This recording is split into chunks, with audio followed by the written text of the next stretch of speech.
People who have been in a coma, please share your impressions. I was in a coma for about 2 weeks following a cardiac arrest as a teen. I was technically dead for over an hour, in fact. People often ask me if I could hear my family talking to me, or if I was dreaming. The answer is no. There is a huge hole in my memory, beginning about 2 weeks before the coma, through a week after waking up.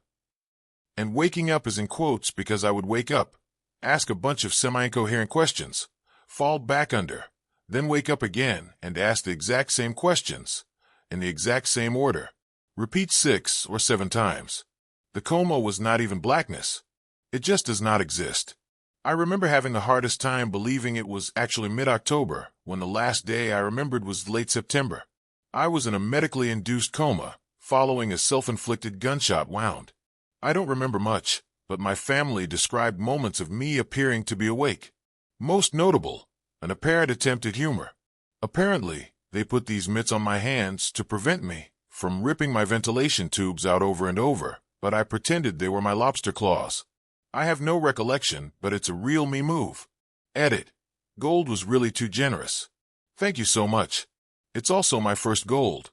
So big hugs to you, stranger. Edit 2. I've never known so much kindness. Truly. My heart is very full right now that my girlfriend of 6 years, and sort of fiancé, was in a severe car crash when she was 16. Both of her best friends died instantly. She was the only survivor, but they didn't think she would make it. She was in a coma for 9 months. She was in what is called a waking coma. She retained normal periods of sleep and open-eyed wakefulness, but no higher brain functions. Here's some things about her experience. She doesn't have any memories of the year prior or the year and a half-ish after her coma, and obviously no memories of the car crash. She suffered a TBI, and when she first got out of the coma, she would get naked and sexual with people and anger very easily. These are common problems of people who suffer a TBI. She went back to school after the coma, but her brain was still healing a lot. She was held back another year because her brain was still not retaining anything. Today she is a wonderful, bright 30-year-old with a college degree. She has a slight speech impediment, gets frustrated easier than most, and it took her a while to get driving down. Honestly, she still scares the hell out of me when she drives, but there are worse drivers out there.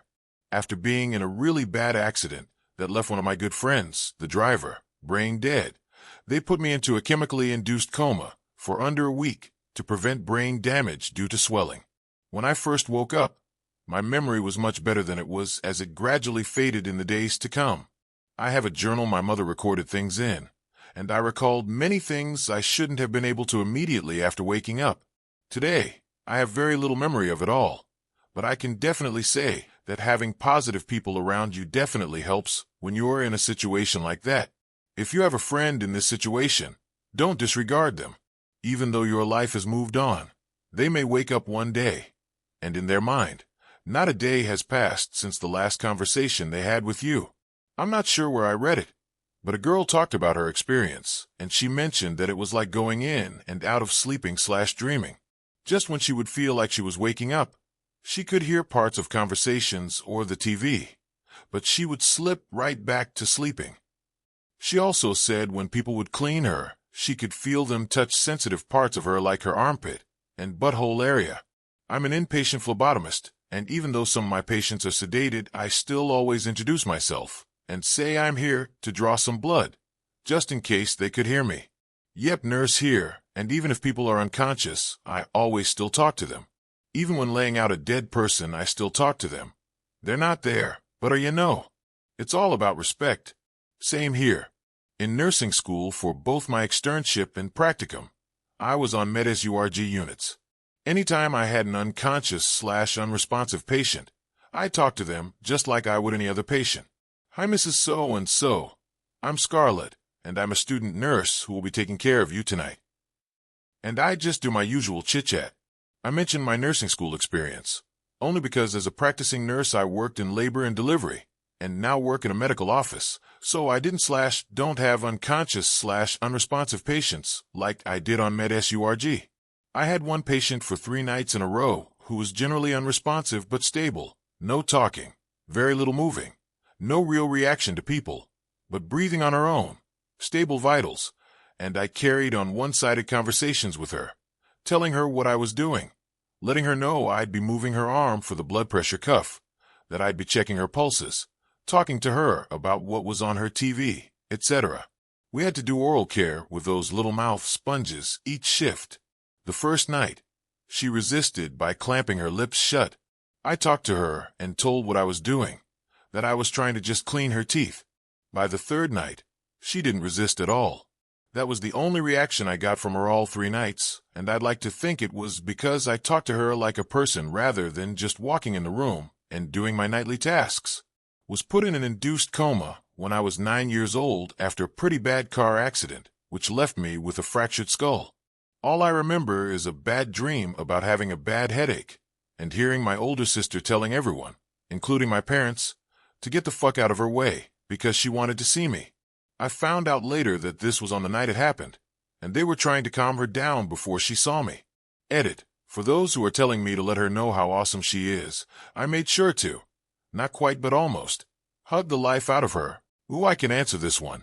I was in a medically induced coma for 2 weeks, about 3 months ago. I had open heart surgery. It didn't go well. Had trouble coming off the ventilator, so they just put me in a coma to try to give me time to heal. I had nightmares the entire time from the medicine they were using to knock me out. I thought I had been kidnapped by a nurse and was a victim of sex trafficking. I thought my drug addict aunt had her friends rob my sister and her husband, killing my brother-in-law and one of their children, and I thought I was constantly being grabbed by people under my bed. It was not fun. I can't say that I knew I was in a coma or anything. I am usually one of those people that when I have a bad dream, I can tell myself it is just a dream and wake myself up in order to end it. This was not like that. I was convinced it was all really happening. Wow. This is similar to the response I have to opiates. Also, I learned via genetic testing that I'm resistant to the pain-killing effects, but tend to have worse side effects, which I'm assuming are to blame for this. The first time I took Vicodin was after I got my wisdom teeth out, and I got trapped in an escalating series of nightmares that I couldn't escape. Like you. Normally, if I don't like a dream/nightmare, I can usually just change it or leave and start a different dream. So at first I was sad about the dream I was experiencing. My little cousins were in a half-submerged Ferris wheel out in the ocean that had sealed enclosures that would dip under the water for a neat view of the fish. But I knew their enclosure wasn't sealed properly, and they were going to drown, and I was trying to swim out to them. I was struggling against the water and knew I wouldn't make it to them in time, but not overly stressed. So I left that dream and woke up in a worse one, over and over and over and over, until I was screaming and crying in my dream, hoping that I was making a noise in real life and my boyfriend would hear me and wake me up. Then I woke up in his room, with him asleep next to me in bed. I was so relieved but still super shaken up I got out of bed to go outside and breathe. But when I opened the door of his bedroom, instead of a hallway, I was on a second-story walkway of a motel-style place, as if his room was a motel room. All my relief froze and shattered as I realized I wasn't safe, and I was still trapped in the dream.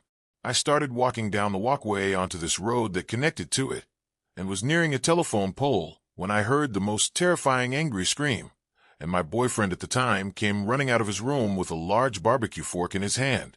I froze and backed up against the telephone pole, and as I screamed he came up and stabbed me through my open mouth, down through my tongue, down through the soft bottom of my mouth/jaw, through my neck, all the way to the telephone pole, briefly pinning me there. He did that over and over while I screamed and felt like I was dying until I finally woke up. In retrospect, I think that the finale was my brain processing the pain from the wisdom tooth removal as the Vicodin was wearing off at that point. Still unsure why it takes away my inherent lucid dreaming, though. This is really bizarre, but my uncle, a very serious, strict and rather dry man, had an accident and went into coma a few years back. He never believed anything he couldn't touch. No talks about souls or anything similar. He was in coma for a few weeks until he woke up and had this crazy AF story. He said he saw himself in a bubble, floating around in a white place, and it was peaceful and beautiful. But then he said about other bubbles he could see around him. All of them had other people in them. He distinctly remembered a black-haired woman singing in the bubble closest to his, until one day her bubble bursted, and she disappeared. When he woke up, he could give a very clear description of her body. Age, all that. Now the crazy bit. There was a woman, 1 floor below him, in a coma that sadly had passed away before he woke up. You guessed it, black hair, age, body all correct. He had never met or seen this woman in his life. His whole idea of life changed after this. It still makes me think sometimes. Where was he? He thinks all the people in bubbles around him were patients in the same hospital. Could it be? We'll probably never know. I was placed in a medical coma for a week when I was younger, and I can relate to this. The only moments I can remember is this. I was falling through a series of hospital rooms with my mom asking me to wake up, which I suppose was the case. But the moment that stood out to me after the fact was I had this moment where I thought these lobstermen, for lack of a better term made of pure darkness, were attacking me and were planning to do all they could to keep me under, and I panicked and fought back. That's all I remember from that, but after I came to, my stepfather told me at one point during the coma I was awake and was fighting the staff and pulling out IVs and feeding tubes to try to escape. The only reason I knew this is because when I became lucid again I was handcuffed to my bed and asked what happened.